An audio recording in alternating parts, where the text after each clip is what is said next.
Welcome back to a professional match of StarCraft 2. Today it's time for a Terran versus Terran between two players from South Korea. And even though both of them are top tier contenders, neither of them is called Maru. I know, so this Terran versus Terran might actually be interesting. In case you're unfamiliar, Maru wins something north of like 90% of his games in tournaments that are Terran versus Terran. Not exactly sure what separates him from the best, but he just seems to be an absolute Terran destroyer. But both of these guys are really good. And I've heard that this is a really good game right here on Berlingrad. So spawning here in the bottom right-hand corner, playing with the red Terran pieces from South Korea, we have Kure and his opponent. Also from South Korea with the blue Terran STVs, we are looking at Dream's main command center. Alrighty, so as we've been making this video, Kure, according to Aligulek, the rank 7 in the world overall. Dream currently the rank 26 overall. Now I was thinking for a little bit, right? Where would I rank these guys as far as like best Terran players in the world go? Like if the list would start with Maru at the top, who goes from there, right? So when it comes to the Korean Terran players, I would say it's probably... Okay, some people are going to disagree with me, but I think it's probably Maru in first place, then Kure, Bunny, Dream, Byun, something like that. Probably something along those lines. These guys are ridiculously good. In a way, Dream kind of reminds me of Kure from a couple of years ago. So Kure for the longest time was doing really well in tournaments, but never really winning them. I mean, he was winning a lot of these smaller online cups. Until about a half year ago when he ended up winning the GSO Code S Season 3 in 2021, which is probably the hardest tournament to win in all of StarCraft 2. It's one of those events that takes place over the course of several months. So, yeah, it's extremely hard to actually obtain the victory in one of those, because your opponents obviously know who you're going to be playing against, or, you know, who they are going to be playing against, and then they have some time to prepare, and the teams obviously get involved as well. If you have a bunch of people studying all of your recent replays to try and figure out your weaknesses, it becomes an entirely different game, and Kure ended up winning that one over Zest in the Grand Finals. Zest, by the way, once again, I know Zest is not in this game, I know Maru is not in this game, and yet I'm talking about them, apparently. Interestingly enough, Zest is once again playing in the GSO Code S for the upcoming season that's starting very soon. So, he's retired like 4 times now, okay? Like, he's retired because he had to go to the military like 4 times, but apparently he doesn't have his starting date yet. So he's playing another... the guy's never going to retire, I'm pretty sure. I'm not entirely sure exactly what's happening there, but Zest once again playing in the GSO Code S. I've already shed many tears over him retiring. I mean, you can only break up with me so many times, Zest. At this point, like, when you disappear, I guess I'm just gonna... Okay, I'm probably still going to be disappointed. Yeah, it is what it is. Anyways, what do we have right here for Mr. Kure? He's opening up with double Reaper here, 1 Hellion right here as a follow-up as well. Whereas, in the meantime, on the other side of the map, we've got ourselves a good old Cyclone opener. Cyclones, of course, phenomenal when it comes to, like, defending in the earlier stages of the game. It's one of those units that you make to not die to anything stupid. Dream actually overextending a little bit. That's going to be a dead Reaper. Yeah. Actually, apparently there have already been 2 dead Reapers. So Kure can definitely try and see if he can get some work done on the other side of the map. Especially if there's only going to be 1 Cyclone. I was so busy talking about Zest, I didn't even pay attention to the units. Good guy, Lowko. Professional caster, confirmed. Okay, he sees the Cyclone right now. He doesn't know what's on the back of it. If we're talking differences, though, between, like, Maru, Kure, and Dream, right? Why Maru is so good? I feel like Maru would have jumped that. You only have a small opportunity, so it's even going to be a 2nd Cyclone right now. It's quite an expensive set of units right here from Dream. I feel like Maru would have at the very least tested the waters there. So TVT can be over in a heartbeat if you make a little mistake in the early game. Losing 2 Reapers definitely counts as one of those little mistakes. But it looks like Dream is going to be okay for now. Now a couple more Reapers do show up. We now have 5 Reapers and 3 Hellions. Quite the hit squad. 2nd Cyclone somewhere in the main base. Okay, it will be coming down. Okay, the doors are closed. SCV's on the low ground in a little bit of trouble. Yeah, Cyclones are really good at, like, defending. What if you would have jumped on the first one, though? I do think there's maybe a little bit of potential there. Anyways, Kure continuously piling on the pressure here. He's got himself that good old 1-1-1, going for the big switcheroo as well, double tech lev right now. And he's sending out 1 medevac with 4 Marines right here, and then 1 siege tank. This is also the point where both players are going to go into the Ravens. So the Ravens obviously are amazing in this matchup. Ooh, good spot right here for the siege tank. Yeah. There's a little bit of RNG in StarCraft 2. Your add-ons always spawn on the right side of your Terran structures, meaning that Dream's add-ons right here are exposed, whereas Cure's, they're a little bit safer. So he ends up losing that one right over there. This is one of the things that Blizzard has never actually changed. Okay, eventually this will all be cleaned up. Yeah. He's trying. Ugh, is he gonna lose everything? Cyclones? Yeah. That Medivac is gonna go down too. Even though Jimmy and Mark over here are apparently gonna be able to go back home. They have a story to tell, man. I've got a feeling since this is a Terran versus Terran, you guys won't have a story to tell for a long time, so you might want to get it over with. No, but I wish it would be possible to, I mean, Terran players around the world wish this as well, that you could decide where you want your add-ons to be, right? So, Cure right here is spawning in the bottom section of the map. You can see that his reactor over here and his tech labs and stuff, they're all pointing towards the right. And the same is happening here for Dream. But, I mean, if this siege tank would be in the exact same spot on the other side of the map, I mean, maybe it's barely in range, but you can see that it's definitely a little bit better protected. This comes into play especially when, like, you know, tech labs that are 90% of the way done researching tech, or Stimpack, for example, come into the mix, right? That obviously can be a bit of a disaster. Anyways, even though this was a pretty action-packed early game, in the end, it doesn't even matter. I mean, it barely matters. Both players starting up the Stimpack at pretty much the identical time, and are both now going for that biological army transition. Jimmy and Mark. See? I told them, dude. They were low HP. Yeah, sorry. It is what it is. You guys are apparently used to spotter units now. At the same time, the Reapers have gone into the main base. Berlingrad obviously does feature this nice little high ground area, so it is going to be quite difficult to get in there, although Dream can just go straight into the main. Sure. Couple auto turrets here and there, not a bad situation at all. Reapers will be deflected once again. This actually does deal quite a bit of damage. Oh, there we go. Stimpack gets denied. Nice move right there by Dream. Does mean, obviously, that the Ravens won't have that much energy here for a little while. But he's more than okay with it. So I know this every single... I know I do this every single Terran versus Terran that I cast, but I do think it's worth noting. Because all the units for Terran are pretty self-explanatory, except for the Raven. So the Ravens in this matchup have a couple of abilities that are very good. First off, they have that little auto turret, right? Pretty self-explanatory. You drop it on the ground, deal some damage until it times out. Secondly, it's got the interference matrix. This can basically temporarily disable a unit. So this is most often used in TVT on other siege tanks, preventing them from firing and sieging and stuff, which is huge. And then lastly, it's got the anti-armor missile as well, which is something that you can accidentally affect your own units with as well. But basically, it will temporarily coat the opposing units, ideally in an orange paint. And then while they're, you know, coated with that orange color, they will take additional damage because their armor is reduced. So Ravens are incredibly important, especially for that interference matrix, but they have a lot of utility. Cure right now coming in from the top. Here's the auto turrets dropping in front of the auto turrets, in front of the auto turrets. Multiple layers of auto turrets. Apparently interference matrices were there a little bit overly ambitious, but I don't think this is really working out for Cure here. Nah. Okay. Well, Dream apparently felt a bit guilty about it and decided to donate two more Vikings. I mean, that being said, he is starting to fire away right now at some of these things. At least the refinery goes down. 2 SCVs here get killed as well. I liked it better before those 2 Vikings get donated. But yeah, in general, you can't really reposition your siege tanks right now, right? I mean, you can try. Dream can reposition his tanks, but I don't think Cure can really move forward. All right, there's a couple more auto turrets going down. Nice targeting as well, purposefully not sieging up all of the tanks, and eventually this will be pushed back. Alright. Sure, hello. So I heard that this game is by no means a perfect match of TVT, but I heard that it's very scrappy. And already you can see some of that scrappiness coming into the mix, right? Where, I mean, the most exciting games of StarCraft are usually not the ones where, like, a player plays perfectly. People have been making that argument recently of Serral, where, like, Serral is currently so good that it almost looks boring. So, like, because he plays such clean games of StarCraft 2 right now, he tends to just kind of win, and therefore it's almost boring.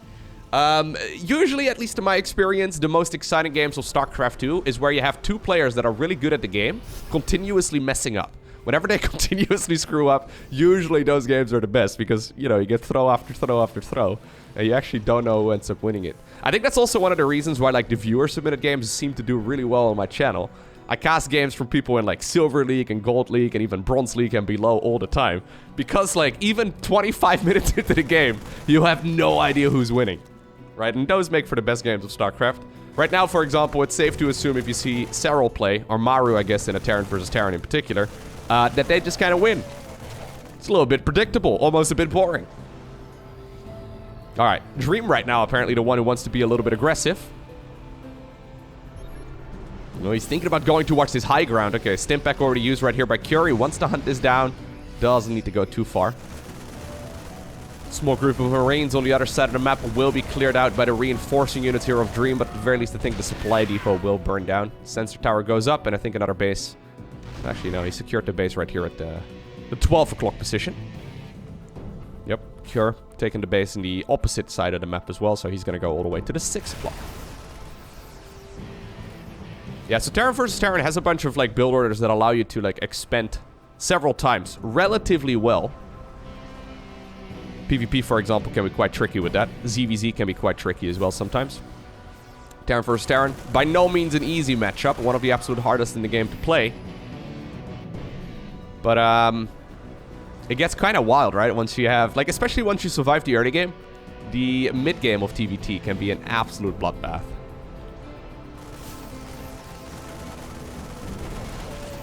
Alright.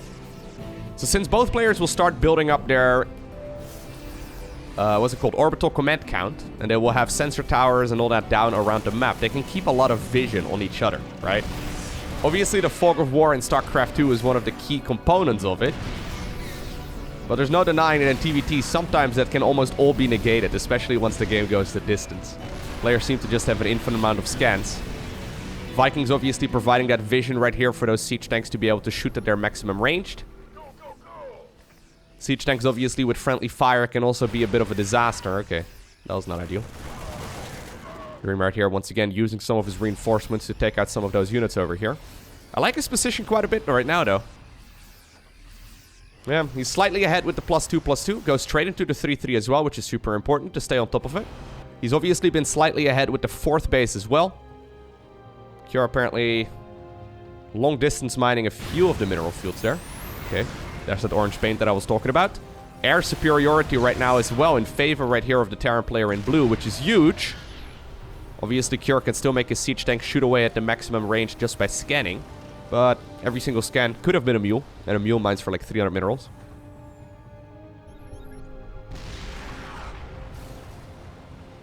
That's the reason why Cure right now is making 4 of those Vikings at once. Producing them primarily out of 2 starports right here with tech labs. So the strange part about this whole situation, right, is that if you get that air superiority, you don't want to have too much of it, because if you have too many Vikings, it becomes a bit of a disaster as well. But once you've got it, you can start mixing in more Ravens, but also, of course, Liberators. So even though the game is usually primarily decided by siege tanks and Marines, if you can get enough Liberators out, you can force your opponent's siege tanks to unsiege. But obviously, if you go too heavy into the siege, or sorry, into the Liberators, it becomes a bit of a disaster as well. Anyway, speaking of disasters, Dream right here moving forward. I thought this was going to be a disaster. I mean, there's a lot of siege tanks underneath those Vikings there. Yeah, not my favorite move. Fighting into a choke point like that is very dangerous. Dream, though, ready to intercept a command center that doesn't exist. Cure smartly building that one a little bit closer to home. This was also just now confirmed right here with a scan for Dream. So instead, he's thinking about maybe going into the main base. Decides to load up. Oh, we are going to go to the main base. We just pretend that we're retreating first. Cure apparently, though, a little bit too smart for that. Already has sent the Vikings right here on the perimeter. That's 20 supply worth of Terran right here. And that's going to all go down.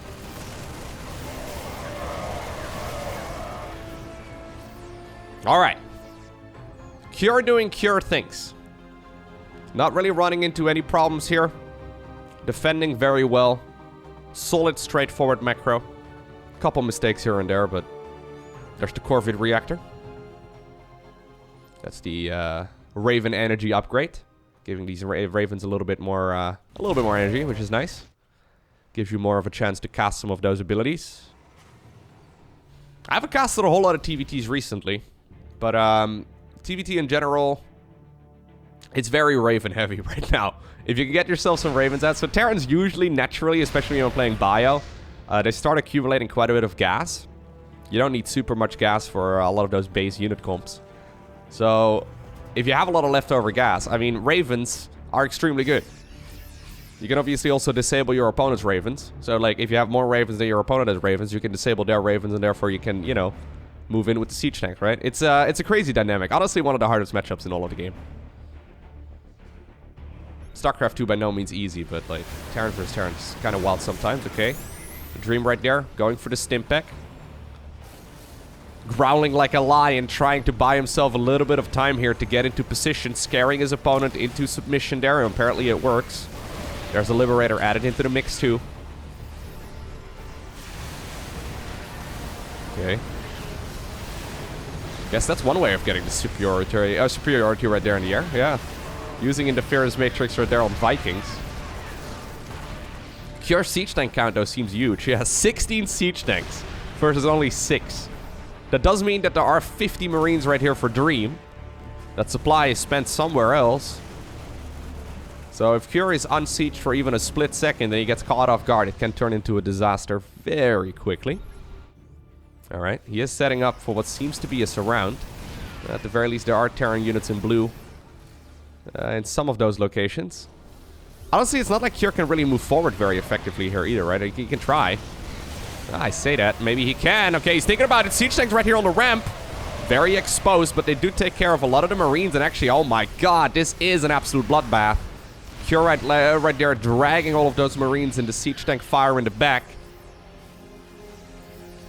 That's exactly what he was hoping for. That is so many tanks. Dream right here is like, okay, how many do you have? Like, I know you've got quite a few, but how many? 13 is a lot.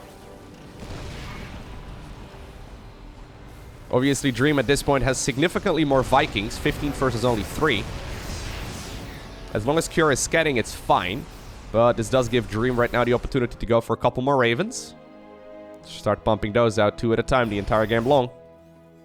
Cure apparently feeling confident, though, that as long as he sits out there on the map, he can take those command centers on location and not really be too concerned about it.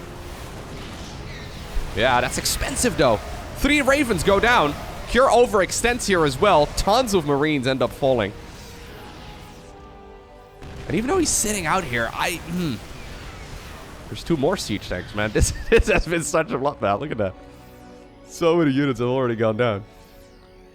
111 versus 112 Marines. I like what Cure is doing, though, as far as the expansion rate goes, right? So he's got a ton of command centers. Means he can scan, means he can drop mules, means he can just mine more resources here. It's a very Zergy way of treating your Marines. But apparently they're just a means to an end. Okay, Interference Matrix is right there. Shut down a couple of the tanks. I mean, that's only really worth doing, I guess, if you actually capitalize on it. Okay. Yeah, he's slow pushing his siege tanks over there in the back. Trying to, like, get them in range right here of those siege tanks, and he does get a bunch of them. There's a lot of energy gone, though. A Dream right here, okay. They've accidentally become next-door neighbors in the bottom left-hand corner, and neither of them knows. To be fair, I don't really know exactly who my neighbors are either, and I've been living here for years. Can't blame them. Then again, I don't have any orbital commands that I can scan with in IRL. I do have a doorbell. Could use that, but... anyways.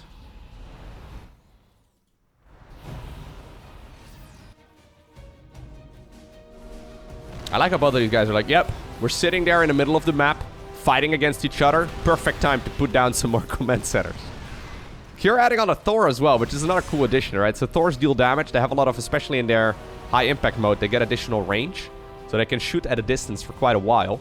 Dream has got a lot of energy now, though. Yeah, we're talking, so that air superiority of his has now been reflected in 9 versus 2 Ravens.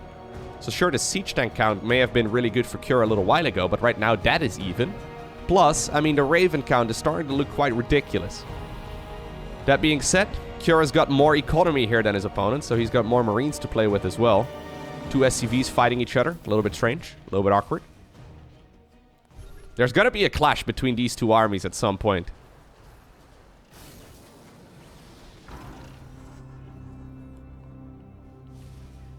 Yeah, we're even gonna set up static defense over here. Look at this. This is the slowest of slow pushes ever. Dream thinking about going around. Sensor tower here would be nice. Yeah, okay, he does already have a sensor tower over there in the back. Apparently, this is the moment, though, where Cure uses that Stimpack button. He realizes, okay, my opponent is on the right side of the map, so I'm actually gonna go in for the counterattack right now. Orbital commands for Dream lifted off, and they're gonna get on out of there. One siege tank over there lives for a little bit, but not for long enough. Dream at the same time goes straight into the main base of the opponent. The main base of a Terran is usually their soft underbelly. If you can take care of all of those production structures, this is very derpy over here, but if you can take care of all of those production structures, you can prevent your unit or your opponent's units from reinforcing. Command centers are getting out of there. Both players are losing their bases. Alright, natural expansion gone. Cure may end up losing this armory over here as well, which would kind of suck for him. At the same time, there's two of them in the main base here too. So Dream is probably not going to finish up those upgrades either. Suddenly, the entire minimap is blinking as both players are taking care of each other's structure. So, the actual win condition in a game of StarCraft, of course, is to win by killing all of your opponent's structures, right? Very difficult to pull off, and in Terran versus Terran in particular, there are so many things. Look at the minimap. Just look at the minimap. I think that's the most glowing minimap I've ever seen in the game of StarCraft, and I've been casting games for a long time. Command center's under fire right here by missile turrets. Alright. So we did see a influx right here of additional, starports from Cure. In the meantime, on the other side of the map, Dream is also trying to set up some of his old infrastructure in this location instead. Still though, the units are being killed as they pop out. Cure right now, once again, taking control of his own, well, high ground over here. Dream is kind of stuck over here though. He's only got one medevac, so he can't actually like evacuate units very easily out of this position either. At the same time, I mean, this is a really good spot right here for Cure. Setting static defense up over here is also really nice. I love that he set up missile turrets in that position. Dream can't really leave. I mean, he can try. Okay, I think he's gonna... okay, I thought he was gonna stim forward there. He can try. But that is a lot of red siege tanks right here. Cure, okay. Where are you going? I think you should stay there, bro. Why are we leaving? Alright. Apparently he was feeling a little bit too flustered there. He knows that a lot of his army is not present on this side of the map. So probably a little bit concerned he's overextending. Yeah, it makes sense. The Ravens there had a lot of energy on them, so all of those siege tanks could be disabled and therefore picked off for free. I didn't realize how big of an army. Come on, Cure, you gotta keep moving. I didn't realize how much of an army there for Cure was actually on the other side of the map still. Dream somehow managed to break out of his opponent's natural expansion, and he's now going to try and reinforce his armies once again. Get them all back together in one big group. Look at the command centers, though, floating everywhere. The entire map has been traded. Alright, so, bottom left. Under control of Cure. Dream doesn't really have control of anything anymore. I was going to say that the top section was under his control, but this has been picked apart over the course of the last couple of minutes. That being said, Cure has left quite a large chunk of his army over there. You can see a couple of the units over here also disabled. So that does mean that... Ooh, he's got to be careful though. Like, Cure has got control of the bottom section of the map, but he doesn't really have that large of an army to throw around. Dream still has a huge amount of bank as well, so if he's given a little bit of time, he can easily remax once again. He doesn't need to build a bunch of supply depots. He starts up 7 of them, using pretty much half of his workers at that point in the game, or at this point in the game, that are available for that depot production. Alright, now we have a very similar situation right over here as well. Cure was thinking about just, well, moving out. Not gonna happen. Now we have Dream on the right side of the map, taking care of his opponent's planetary fortress. That one's not gonna finish. There's another planetary still down south over here as well. I like this position for Dream more and more. Even though that was a really dangerous situation he was just in a couple of seconds ago. I mean, he's not out of the woods yet, though.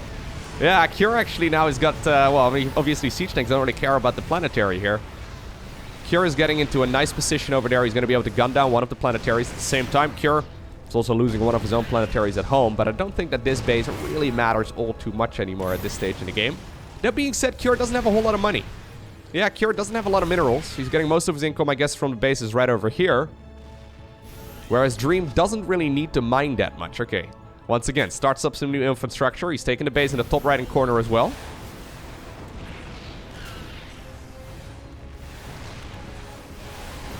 This is still actually incredibly close.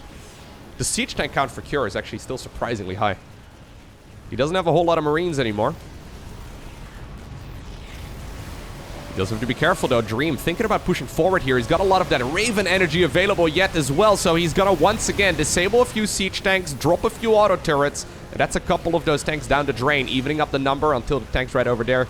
Got down one of the tanks in blue. Cure still has a large chunk of army, man. There's only... I think you need to break.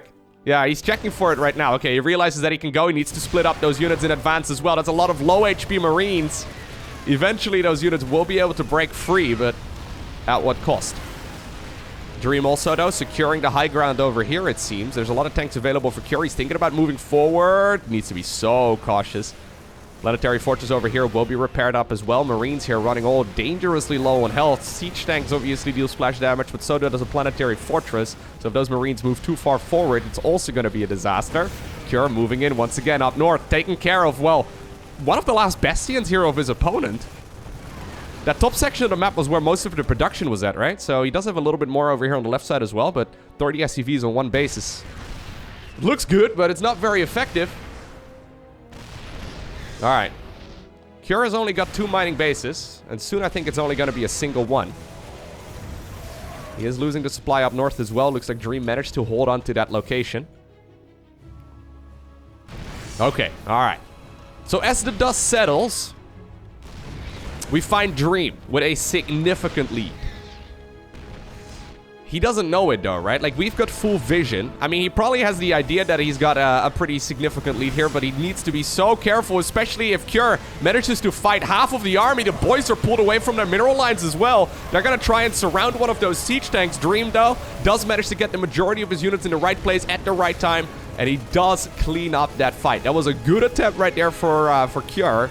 Because if you can fight half of, like, even if you have a smaller army, if you can fight half of your opponents and then the other half, obviously things can definitely look good for you. Dream right now, though, overwhelms the expansion in the bottom left, and eventually he forces Cure to tap out of that game. Now, if you enjoyed watching this video, I post new ones pretty much every single day. Make sure to subscribe and hit the little bell icon so you get notified as soon as future videos go live. Thank you.